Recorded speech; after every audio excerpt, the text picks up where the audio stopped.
Mengajak Anda membuka di dalam kebenaran firman Tuhan yang diambil dari Kejadian pasal yang ke-49.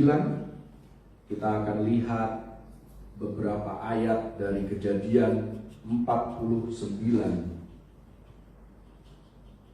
Ayat yang pertama dan ayat yang kedua, kemudian kita akan lompat ke ayat yang ke-19. Kejadian 49, ayat yang pertama, ayat yang kedua, dan ayat 19. Perikop yang tertulis di Alkitab Terjemahan Baru adalah perkataan Yakub yang penghabisan kepada anak-anaknya.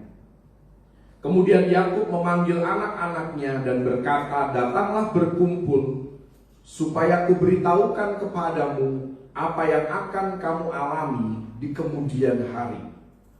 Berhimpunlah kamu dan dengarlah, ya anak-anak Yakub, dengarlah kepada Israel, ayahmu."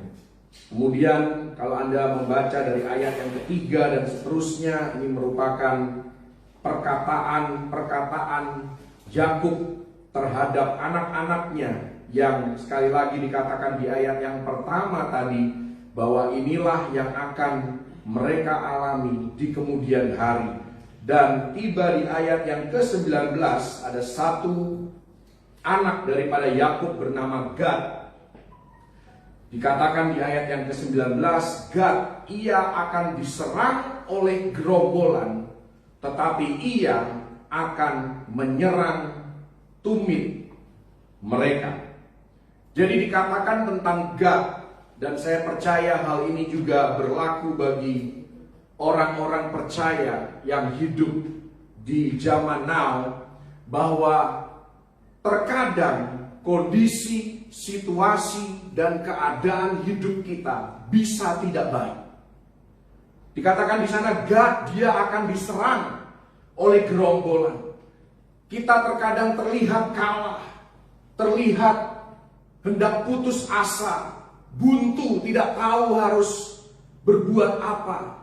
Mimpi yang Tuhan taruh di dalam hati kita seolah-olah mimpi itu tidak akan tercapai.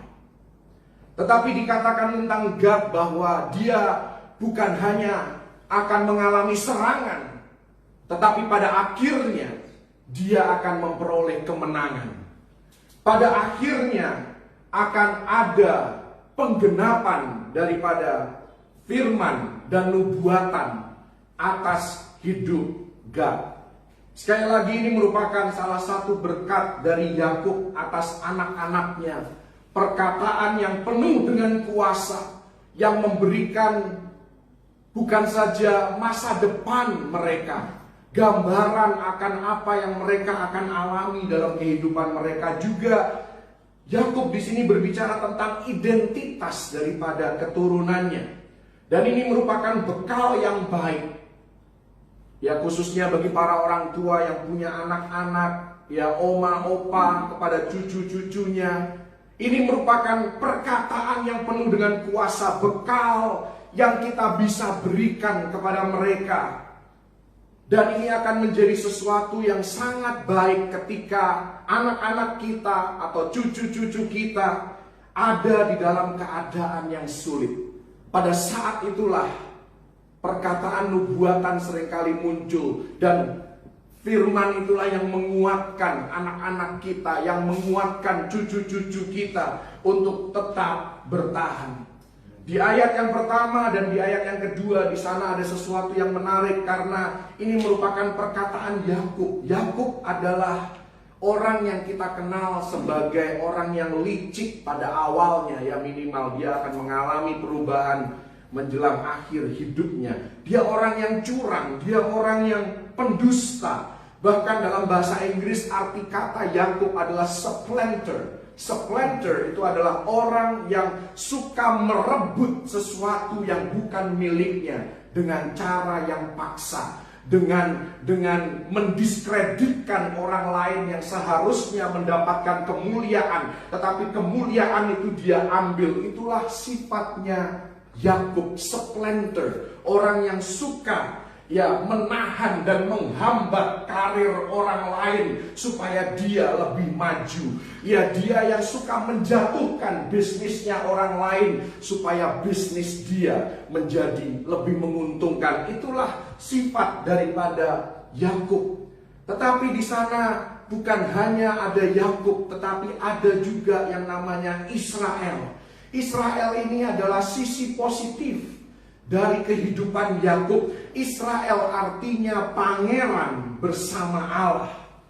Jadi ada hal yang menarik dari Kejadian 49 ayat yang pertama dan ayat yang kedua, bahwa yang dipanggil adalah anak-anak Yakub, tetapi yang didengar adalah suara Israel. Dalam kehidupan kita, bapa jasmani kita, ayah biologis kita barangkali bukan ayah yang baik, tetapi kita punya bapa rohani, yaitu Yesus Kristus, yaitu Allah Bapa yang di surga. Dan suara Bapa di surgalah yang harus kita dengar, sambil tentunya kita tetap sebagai anak menghormati orang tua biologis kita. Dan di sini kita juga belajar bahwa para orang tua punya kuasa untuk mengimpartasikan identitas pada anak-anak dan cucu-cucu mereka, dan memberikan gambaran tentang masa depan mereka. Dan kalau kita sebagai orang tua melakukan apa yang menjadi tugas dan tanggung jawab yang Tuhan percayakan kepada kita, mengimpartasikan benih firman, mengimpartasikan nubuatan dari firman Tuhan, maka Tuhan sanggup untuk menggenapinya di dalam kehidupan mereka. Gad berarti, kata Gad artinya gerombolan datang menyerang. Artinya apa? Bahwa pada saat kelahirannya, yang dilihat oleh orang tua biologisnya hanyalah masalah yang akan datang. Anak ini akan mengalami masalah, anak ini akan mengalami banyak serangan, akan ada banyak pergumulan di dalam kehidupannya.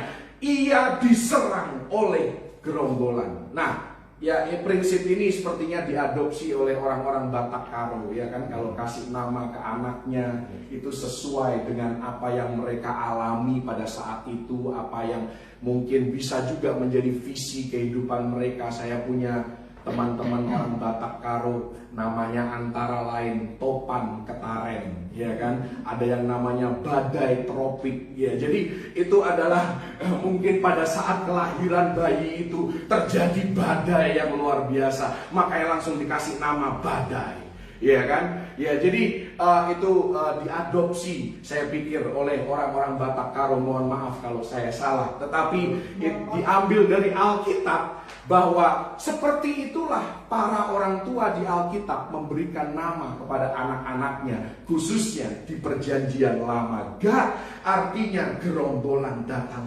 menyerang, bahwa saat kelahirannya orang tuanya cuma melihat masalah, pergumulan. Tetapi yang luar biasa, yang dipanggil memang anak Yakub, tetapi yang didengar adalah suara Israel. Israel tidak berhenti pada masalah. Israel tidak berhenti kepada kerugian. Israel tidak berhenti pada pukulan yang akan dialami. Israel tidak berhenti pada pergumulan dan penderitaan yang harus dia lewati. Tetapi Israel berkata, hidupmu Gad akan berakhir dengan kemenangan. Engkau tidak akan mengalami kehancuran sekalipun gerombolan itu datang menyerang. Engkau tidak akan mengakhiri hidupmu dengan gerombolan itu menginjak-injak engkau. Pada akhirnya engkau akan menang. Karena Gad sekalipun dilahirkan untuk mengalami banyak masalah, tetapi dia dilahirkan untuk menang dan untuk mengalahkan. Demikian juga Anda dan saya, saudara-saudariku yang dikasihi oleh Tuhan Yesus Kristus. Anda dan saya, kita tidak dilahirkan untuk menjadi depresi dan stres secara permanen.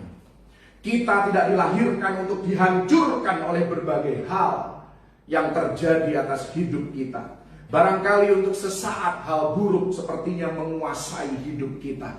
Tetapi itu bukanlah masa depan atau akhir hidup kita. Karena itu jangan terlalu cepat untuk memvonis hidup kita bahwa hidup kita ini selalu penuh masalah. Nanti masalah yang satu selesai, tinggal tunggu masalah yang berikutnya. Karena terjadilah sesuai dengan perkataanmu, saudara. Ya, terjadilah sesuai dengan imanmu. Kita tidak dilahirkan untuk gagal. Haleluya. Kita dilahirkan sebagai pemenang. Bahkan kalau Anda belajar biologi, ya, untuk bisa lahir Anda dan saya, kita mengalahkan 128 juta kemungkinan lainnya. Itu artinya kita sudah menang. Begitu kita bisa lahir sebagai seorang bayi ke dalam dunia ini, kita sudah menang, saudara. Karena itu kita tidak dilahirkan untuk gagal. Tuhan tidak pernah memprogramkan hidup kita berakhir dengan kekalahan, berakhir dengan kegagalan. Dan jangan katakan hidupmu tidak cukup baik karena engkau sedang menghina pencipta Anda. Karena Tuhan tidak mungkin menciptakan sesuatu yang tidak baik. Tuhan tidak mungkin merancangkan kegagalan. Tuhan tidak mungkin tidak memperlengkapi hidup kita. Karena itu jangan pernah katakan aku tidak cukup bertalenta dalam hidupku. Tuhan punya investasi yang besar di dalam kehidupan kita. Kita dilahirkan bukan saja untuk menang, tapi Roma 5 ayat 17 dikatakan Anda dan saya dilahirkan untuk berkuasa di dalam hidup, memerintah di dalam hidup. Dikatakan dalam bahasa Inggris, reign in life. Kita akan memerintah di dalam segala situasi dan kondisi. Tuhan mau kita rise above the circumstances, rise above our limitation, keterbatasan kita. Rise above artinya bangkit dan mengudara atau naik, melampaui semua hal-hal buruk yang menimpa hidup kita. Karena kita tidak dilahirkan untuk kalah, kita tidak dilahirkan untuk menjadi tidak signifikan. Dan di masa kesukaran kita harus ingat akan perkataan nubuatan, apa yang dikatakan oleh firman Tuhan. Karena itu tadi Yakub katakan dia menyadari kelemahannya sebagai manusia. Karena itu dia katakan kepada anak-anaknya, dengarlah perkataan Israel. Jangan dengar omongan Yakub, karena omongan Yakub kadang-kadang menyesatkan. Kadang-kadang Yakub terbawa emosi, ngomongnya tidak benar kepada anak-anaknya, malah mengutuki anak-anaknya. Tetapi Yakub katakan, dengar perkataan Israel. Karena Israel adalah perkataan ilahi. Israel adalah perkataan yang benar. Israel adalah perkataan yang bersumber dari firman Tuhan itu sendiri. Karena itu di dalam 1 Timotius 1 ayat yang ke-18, Paulus tahu bahwa Timotius ini dari sejak dia masa pertumbuhannya itu banyak tantangan di dalam kehidupannya. Tetapi Rasul Paulus menasihatkan kepada Timotius dalam 1 Timotius 1 ayat 18, berperanglah dengan nubuatan atas hidupmu. Kita harus pakai nubuatan atau firman Tuhan dalam kehidupan kita itu. Harus kita pakai sebagai senjata untuk melawan semua perkataan negatif, perkataan kutuk, perkataan yang meremehkan, perkataan yang menyepelekan hidup kita. Bukan untuk supaya kita menjadi sombong, untuk membanggakan diri. Tetapi saya mau katakan bahwa ada sosok lain, ada suara lain yang harus kita dengar lebih daripada suara-suara yang ada di dunia sekitar kita. Karena itu sangat penting ketika orang tua hendak memberikan nama kepada anak-anaknya. Pentingnya arti sebuah nama. Haleluya. Di saat putus asa, di masa yang berat, ketika ada yang berbisik tidak ada gunanya engkau mencoba lagi, kita harus mendengar perkataan lain yang berkata bahwa engkau dilahirkan untuk menang. Engkau tidak dilahirkan untuk gagal. Engkau tidak dilahirkan untuk terus-menerus depresi dan stres. Karena itu jangan pernah memperoleh identitas kita dari manapun juga selain dari firman Tuhan. Anak muda, saya mau katakan jangan berusaha memperoleh identitas Anda dari TikTok. ataupun dari bintang-bintang aktor K-pop Hollywood. Ya, jangan pernah berusaha mendapatkan identitas diri Anda dari sebuah game atau dari kelompok tertentu dalam kehidupan Anda. Sekalipun dia teman baik Anda, dia sahabat baik Anda, dia BFF Anda, best friend forever Anda. Tapi seringkali yang namanya manusia, dalam keadaan dia emosi, dia marah, dia kecewa, dia bisa mengeluarkan perkataan yang tidak sesuai dengan kebenaran firman Tuhan. Jangan taruh itu di dalam hati kita, tetapi apa yang dikatakan oleh firman Tuhan itulah yang harus kita tanamkan dan camkan di dalam kehidupan kita. Sebagai orang percaya, kita tidak sedang berusaha menjadi pemenang, karena kita di dalam Kristus sudah lebih daripada pemenang. Kita hanya perlu untuk menghidupi identitas itu. Yohanes 1 ayat 12 dikatakan bahwa Anda dan saya, orang-orang percaya, adalah anak-anak Allah. Tidak peduli siapa orang tua jasmani kita, kita punya Bapa di sorga yang memberikan identitas yang paling sah di dalam kehidupan kita. Dikatakan di dalam 1 Yohanes 5 ayat yang keempat bahwa Anda dan saya memang secara biologis, secara jasmani kita dilahirkan dari rahim ibu kita, dari orang tua kita. Tetapi dikatakan di sana 1 Yohanes 5 ayat 4 kita dilahirkan dari Allah. Kita bukan saja manusia jasmani, tetapi kita juga manusia rohani. Dan Tuhan sendiri, Allah sendiri telah menubuatkan identitas diri kita, dan jelas di sana bahwa identitas diri kita bukanlah pecundang tetapi pemenang. Haleluya. Bukan berarti kita tidak akan punya masalah, bukan berarti kita tidak akan menghadapi tantangan. Tadi dikatakan tentang Gad bahwa dia akan diserang oleh gerombolan. Tetapi pada akhirnya Anda dan saya dengan kekuatan yang daripada Tuhan, kita akan mengalahkan masalah dan tantangan itu. Kita tidak dilahirkan untuk menyerah. Dikatakan di dalam Amsal 24 ayat yang ke-16 bagaimana kita seringkali salah menilai atau mendefinisikan orang benar. Mari kita dengar definisi orang benar menurut Amsal 24 ayat 16. Dikatakan apa di sana? Orang benar jatuh 7 kali. Ini definisi orang benar. Siapakah kita yang terlalu cepat menghakimi? Oh, katanya orang benar, kok jatuh? Katanya orang benar, kok kelakuannya kayak gitu? Terlalu cepat kita menghakimi karena kita semua adalah work in process. Kita sedang diproses oleh Tuhan. Kita sedang dibentuk oleh Tuhan. Orang benar bukanlah orang yang tidak pernah jatuh di dalam kehidupannya. Tetapi orang benar dinilai dari berapa kali mereka akan bangkit kembali dari kejatuhannya. 7 kali dia jatuh, tetapi 8 kali dia bangkit. Haleluya. Karena itu kita perlu untuk mengetahui identitas diri kita. Iblis selalu datang dengan bisikan-bisikan. Katanya kamu orang Kristen, katanya pelayan Tuhan, katanya worship leader, katanya pemain musik. Kenapa jatuh? Kenapa kamu mengalami masalah? Kenapa kamu sakit? Ya kan sering ini suara-suara dunia, suara-suara iblis. Tetapi Alkitab jelas katakan orang benar 7 kali bisa jatuh 7 kali.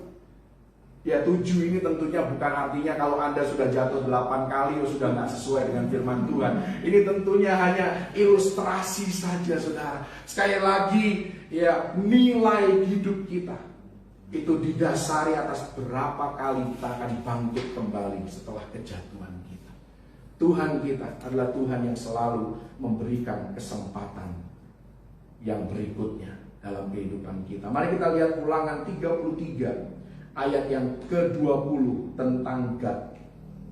Saya akan membahas lebih lanjut tentang Gad karena dari kehidupan Gad kita akan melihat bagaimana seorang pemenang menjalani dan apa yang dia akan alami di dalam kehidupannya.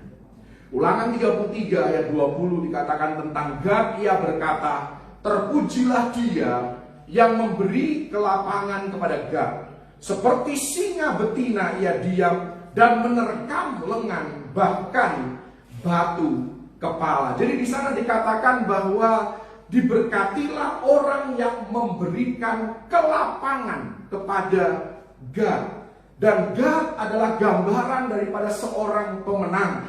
Kelapangan ini artinya menolong, membantu, itulah kelapangan. Artinya terkadang seorang pemenang pun harus disemangati.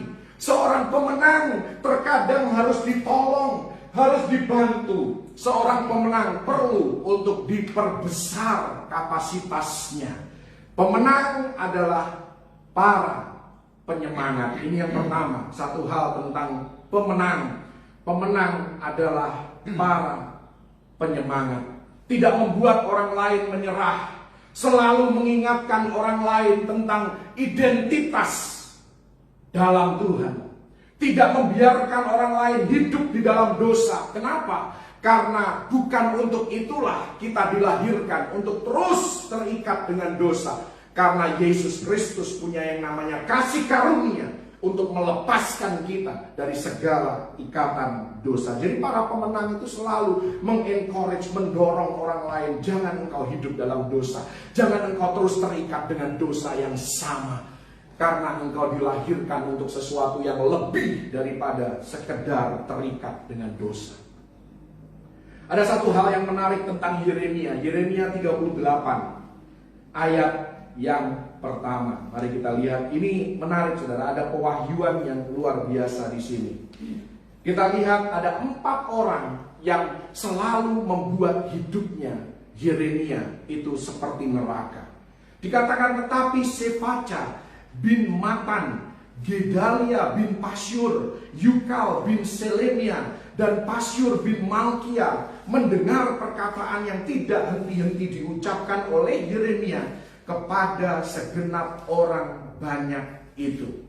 Dan seterusnya kalau Anda membaca, pada akhirnya 4 orang ini minta supaya Yeremia dimasukkan ke dalam perigi yang berisi lumpur. Supaya apa? Supaya Yeremia terisap dengan lumpur itu dan pada akhirnya mati. Perhatikan ayat yang ke-9. Ya, nanti saya mau Anda bandingkan dengan Alkitab bahasa Inggris, karena di ayat yang ke-10 saya tidak tahu kenapa Alkitab bahasa Indonesia hanya menerjemahkan 3 orang saja, tetapi dalam bahasa Inggris dikatakan ada 30 orang. Jadi ayat yang ke-9 dari Yeremia 38 dikatakan, ya Tuanku Raja, perbuatan orang-orang ini jahat dalam segala apa yang mereka lakukan terhadap Nabi Yeremia, yaitu memasukkan mereka ke dalam perigi.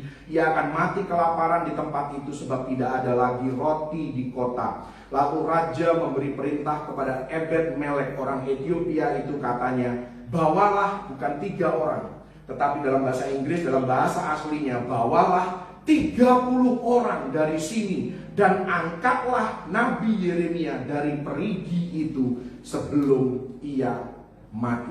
Maksudnya apa? Perhatikan di sini. Hanya perlu 4 orang untuk jorokin Yeremia masuk ke perigi. Tetapi perlu 30 orang untuk menarik dia keluar. Artinya apa? Di dalam hidup kita perlu upaya yang lebih besar untuk menarik seseorang keluar dari lubang daripada mendorongnya ke sana. Gampang sekali kita menghakimi orang lain. Gampang sekali kita mengeluarkan kata-kata yang mendorong orang lain ke jurang hidup mereka. Tapi sangat-sangat sulit untuk menarik mereka keluar dari jurang itu. Ini yang kita harus camkan sebagai orang percaya, saudara. Sangat mudah kadang-kadang kita hanya terbawa emosi sesaat karena kita ngomongnya kecepatan. Kita jorokin orang ke jurang, jorokin orang ke perigi, jorokin orang ke dalam lumpur yang akan membuat mereka mati kelaparan. Berapa banyak orang yang dibutuhkan. Ya, 1 orang datang ke orang yang ini, dia bilang, udahlah, dia mah memang seperti itu. Tetap orang ini gak percaya, akhirnya lumpur itu tetap menghisap dia ke bawah. Datang orang yang kedua, ya udahlah, abaikan, kamu harus lebih banyak dengar firman Tuhan. Tetap dia merasa, ya tawar hati, dia merasa kecewa dengan temannya ini karena dia adalah BFF-nya. Ya, tapi poinnya adalah kita harus berhati-hati dalam kehidupan kita. Hanya ada dua jenis manusia di dunia ini. Yang pertama, pendorong ke jurang. Saya berdoa Anda bukanlah orang yang suka mendorong orang lain masuk di dalam lumpur yang akan membuat mereka mati. Yang kedua, ada jenis orang yang kedua. Ini doa saya untuk kita semua, termasuk saya sendiri. Jadilah penarik dari jurang. Jadilah orang yang mengangkat orang lain keluar dari lubang. Pemenang tidak menginjak-injak orang lain.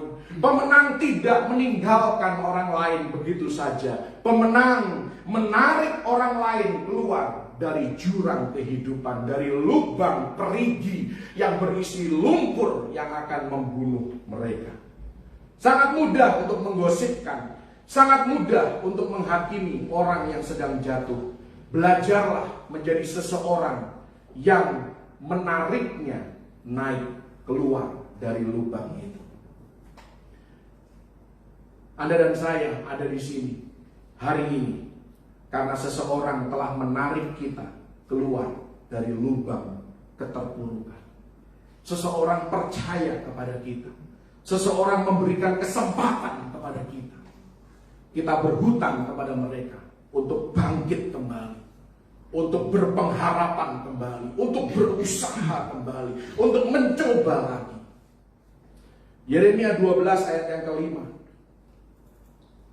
Ini ayat seringkali diartikan negatif. Seolah-olah firman Tuhan itu mengejek kita semua.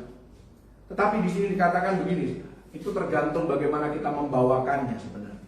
Yeremia 12 ayat yang kelima dikatakan, jika engkau telah berlari dengan orang berjalan kaki dan engkau telah dilelahkan, bagaimanakah engkau hendak berpacu melawan kuda? Seringkali kita dalam hidup ini secara tanpa sadar, mungkin karena kita sedang berapi-api, kita katakan, cuman kayak gitu aja gak bisa. Dan perkataan itu seringkali menusuk orang lain, membuat dia bukan bangkit, justru terpuruk di dalam kehidupan mereka. Maksud daripada firman ini, masa lari dengan orang yang berjalan kaki aja capek, padahal engkau dilahirkan untuk sesuatu yang lebih besar. Itu maksudnya bahwa panggilan Tuhan dalam kehidupan kita itu lebih dari sekedar berjalan kaki. Panggilan Tuhan atas hidup kita sesuatu yang lebih besar dari sekedar berjalan kaki ataupun bahkan berlari. Tuhan mau kita terbang tinggi. Memang ada kalanya kita terbang, ada kalanya kita berlari, ada kalanya kita berjalan. Semua itu ada waktunya. Tetapi saya mau katakan, kalau hari ini Anda berjalan kaki, Tuhan menciptakan engkau supaya engkau bisa terbang tinggi, mengatasi badai, melampaui segala perkataan negatif, perkataan kutuk di sekitar kehidupan kita. Dan dari sini juga kita belajar seringkali dalam pelayanan, dalam pekerjaan, dalam bisnis kita, yang menghancurkan hal-hal itu dalam kehidupan kita seringkali bukan hal-hal yang besar, tetapi hal-hal yang kecil yang kemudian kita besar-besarkan. Kenapa sebuah pelayanan hancur? Seringkali hanya karena omongan orang, hanya karena kritik, hanya karena digosipin. Pekerjaan, karir hancur, bisnis hancur, hal-hal yang kecil. Karena itu seringkali dalam kehidupan kita, saya juga mengamati dalam kehidupan saya sendiri, terkadang kita sulit untuk maju. Kenapa? Karena kuping kita ini tipis. Dengar apa emosi, dengar apa marah, dengar apa tersinggung. Padahal yang didengar belum tentu benar. Belum tentu itu yang dimaksudkan, belum tentu itu, mungkin salah ngomong. Tapi karena kuping kita tipis dan kita lupa bahwa dalam setiap kisah kehidupan ada dua sisi, dua perspektif. Kita lupa, kita selalu melihat dari satu sisi saja, sisi yang kita mau. Kita lupa ada sisi yang lain. Kita lupa berempati, kita lupa bersimpati. Ya, kita lupa untuk berbelas kasihan. Karena apa? Terbawa emosi, itu manusiawi. Tetapi pada akhirnya kita harus kembali kepada apa yang dikatakan oleh firman Tuhan. Para pemenang adalah para penyemangat. Para pemenang juga membutuhkan penyemangat. 1 Tawarik 12 ayat yang ke-8 ini juga tentang Gad. 1 Tawarik 12 ayat yang ke-8. Dikatakan di sana juga dari orang Gad ada yang memisahkan diri dan pergi kepada Daud ke kubu di padang gurun, yakni pahlawan-pahlawan yang gagah perkasa, orang-orang yang sanggup berperang, yang pandai menggunakan perisai dan tombak, dan rupa mereka seperti singa dan cepatnya seperti kijang di atas pegunungan. Ada dua hal yang saya mau Anda lihat di sini, bahwa Gad itu yang adalah gambaran pemenang, itu matanya seperti singa, rupanya seperti singa. Anda tahu apa yang membedakan antara mata singa dengan mata rusa? Mata singa itu menghadap ke depan, artinya dia fokus, dia punya fokus yang tajam, fokus yang presisi. Mata rusa itu di samping, mata rusa itu distracted.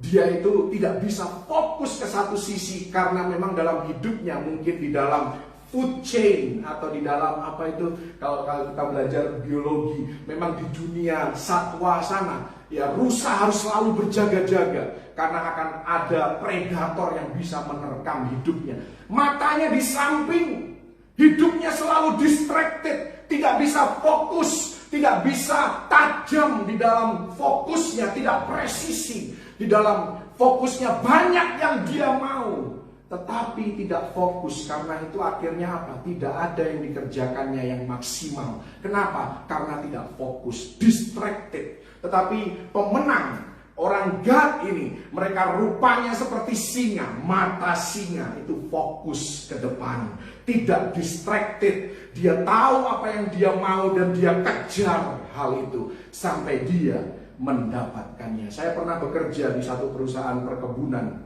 yang tidak fokus. Bukannya cuma ngurus satu produk, ngurusnya banyak produk. Akhirnya apa? Saya perhatikan, tidak ada satupun yang maksimal. Tidak ada yang maksimal. Karena apa? Semuanya mau.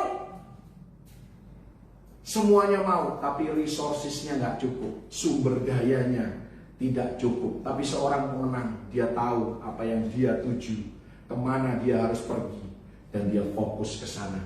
Dia konsentrasikan semua sumber dayanya untuk mengejar hal itu.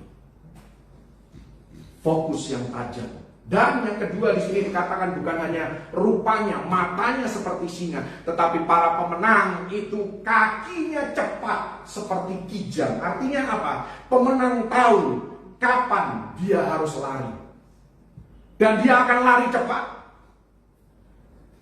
Kejadian 39 ayat 12, Yusuf ini adalah ilustrasi pemenang.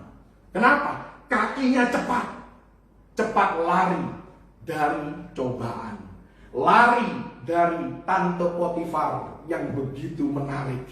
Dia cepat lari dari hal yang tidak sesuai dengan kebenaran firman Tuhan. Karena apa? Kakinya seperti kijang yang lari dengan cepatnya. 2 kali Yusuf kehilangan bajunya di dalam kehidupannya. Yang kedua kali di sini. Yang pertama, ketika dia mengantarkan makanan, dia disuruh nengokin saudara-saudaranya oleh ayahnya. Di sana jubahnya juga dirobek-robek, ya tercabik-cabik, diberikan darah seolah-olah dia sudah mati. 2 kali Yusuf kehilangan bajunya, tetapi satu hal yang tidak pernah hilang dari kehidupan Yusuf, mimpinya dia selalu pegang. Dia selalu punya pengharapan di dalam kehidupannya. Dalam kehidupan kita mungkin kehilangan banyak hal dalam perjalanan kita menggapai mimpi kita. Tetapi bersama dengan Tuhan, dia sanggup untuk memulihkan.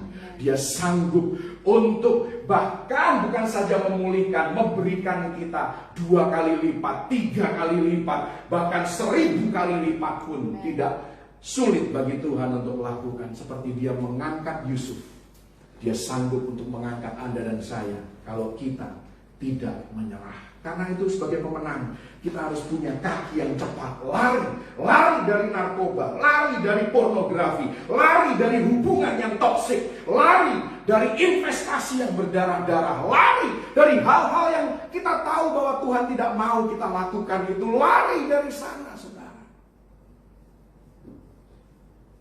Karena ancaman terbesar terhadap pemenang. Tahu Anda apa yang membuat hidupnya Gad itu akhirnya tidak maksimal? Sudah dikatakan bahwa pada akhirnya engkau akan menang. Pada akhirnya engkau akan menyerang tumit daripada musuh-musuhmu. Engkau akan melumpuhkan musuh-musuhmu sekalipun engkau diserang oleh gerombolan. Apa yang membuat Gad akhirnya tidak maksimal dalam hidupnya? Nanti Anda baca, karena saya tidak punya waktu untuk membaca ayatnya banyak sekali. Anda baca di dalam Bilangan 32. Di sana terjadi persahabatan antara Gad dengan Ruben. Gad ini bergaulnya salah. Dia bergaul dengan Ruben. Apa yang dikatakan firman Tuhan tentang Ruben? Mari kita kembali ke Kejadian 49 ayat 3 dan 4. Kejadian 49 ayat 3 dan 4. Ini tentang Ruben. Dikatakan oleh Yakub, Ruben, engkaulah anak sulungku, kekuatanku dan permulaan kegagahanku. Engkaulah yang terutama dalam keluhuran, yang terutama dalam kesanggupan. Engkau yang membual sebagai air, tidak lagi engkau yang terutama, sebab engkau telah menaiki tempat tidur ayahmu. Waktu itu engkau telah melanggar kesuciannya. Dia telah menaiki petiduranku. Dikatakan di sana Ruben ini seperti air. Anda tahu air? Kalau Anda, hidup Anda disamakan dengan air. Air itu memang saya tahu ada ya Roh Kudus dan lain sebagainya, itu arti positifnya. Dikatakan Ruben itu seperti air.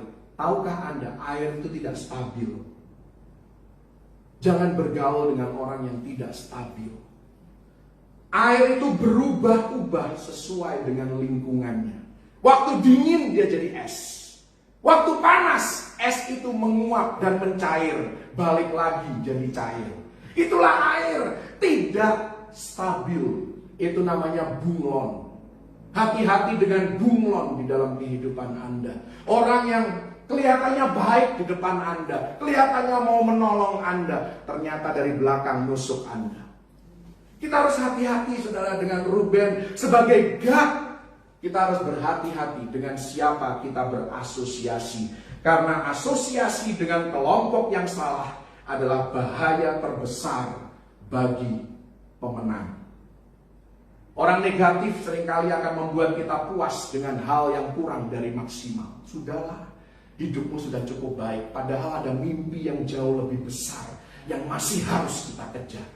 Ada hal yang lebih besar yang Tuhan sudah sediakan, yang seharusnya kita fokus ke sana. Tapi karena kita bergaul dengan orang yang biasa-biasa saja, mereka cuma bilang, ya sudahlah, puas sajalah dengan hidupmu. Bukankah Alkitab berkata engkau harus berpuas diri? Oh iya, memang benar, kita harus berpuas dengan apa yang Tuhan percayakan dalam hidup kita saat ini. Tetapi di dalam hal mengejar mimpi, kita tidak boleh harus berpuas diri. Haleluya. Jangan sampai ada orang yang meyakinkan kita bahwa mimpi kita tidak bisa tercapai. Bahkan kadang-kadang orang tua tanpa sadar ngomong ke anak-anaknya ketika ditanya, "Nak, kamu waktu besar mau jadi apa?" Orang tua itu tanpa sadar, "Aduh, susah itu, Nak, nggak mungkin." Saya mau bilang, saudara, hati-hati. Saya tahu sih kadang-kadang itu spontan. Itu Yakub yang ada di dalam diri kita. Tapi mari kita dengarkan Israel. Dengar Israel lebih daripada dengar Yakub. Kita harus menjadi orang tua Israel. Ya, memang ada kalanya kita adalah Yakub. Ngomongnya sembarangan, suka licik, suka berpolitik dan lain sebagainya. Tetapi kita harus dengar-dengaran kepada Israel. Haleluya. Ayat yang terakhir, 2 Korintus 2 ayat yang ke-14. Kenapa kita harus dengar-dengaran pada Israel? Ini alasannya. Dan kita perlu menghormati Yakub sebagai orang tua biologis kita, menghormati ya orang tua jasmani kita. Tapi dalam hal sekali lagi mengejar mimpi, melakukan sesuatu supaya potensi dalam hidup kita ini maksimal, kita harus mendengar suara Israel. 2 Korintus 2 ayat 14 dikatakan, syukur bagi Allah yang dalam Kristus selalu membawa kami di jalan kemenangannya. Dengan perantaraan kami, ia menyebarkan keharuman pengenalan akan dia di mana-mana. Bagian A tadi dikatakan bahwa Tuhan itu selalu membawa kita kepada jalan kemenangannya. Karena itulah kita harus mendengar Israel lebih daripada mendengar Yakub. Apalagi kalau kita tahu Yakub sedang dirundung kesedihan. Yakub baru saja mengalami kebangkrutan. Yakub baru saja dikecewakan oleh partner bisnisnya. Seringkali dia ngomong sama anaknya, sudahlah, nggak usah mimpi terlalu besar. Udahlah, nggak usah menghayal yang aneh-aneh gitu. Pada saat itulah, ketika perkataan negatif mulai keluar, pada waktu itulah kita harus berpaling kepada perkataan Israel. Perkataan Israel katakan Tuhan yang selalu menuntun kita pada jalan kemenangannya. Artinya apapun yang kita alami hari ini, Tuhan akan memanipulasi outcome hidup kita. Dan pada akhirnya kita akan menang. Kuncinya kita harus tetap terkoneksi dengan Tuhan. Mungkin Anda merasa hari ini mimpi Anda sudah mati. Mimpi Anda sudah tidak mungkin lagi tercapai. Saya juga sering mengalami hal itu. Tapi saya harus selalu kembali kepada apa yang dikatakan oleh firman Tuhan. Kalau kita masih hidup sampai saat ini, artinya Tuhan belum selesai dengan kita. Masih ada rancangannya, rencananya yang masih akan digenapi di dalam kehidupan kita dan melalui kehidupan kita. Karena itu tetaplah berjuang, jangan pernah menyerah, tetaplah terkoneksi dengan Tuhan dan dengarlah perkataan Israel lebih dari perkataan Yakub. Dan mari dalam kehidupan kita pun bukan saja kita mendengar perkataan-perkataan yang positif, kita pun berkontribusi dengan mengangkat orang lain keluar dari jurang-jurang kehidupan, lubang-lubang lumpur yang dapat membuat mereka mati kelaparan, dengan memperkatakan hal-hal yang positif, menolong mereka ketika kita mampu dan sanggup untuk menolong mereka. Itulah yang harus kita lakukan. Karena Anda dan saya, sekalipun hidup kita diserang oleh gerombolan, tetapi pada akhirnya kita akan melumpuhkan musuh-musuh kita. Tuhan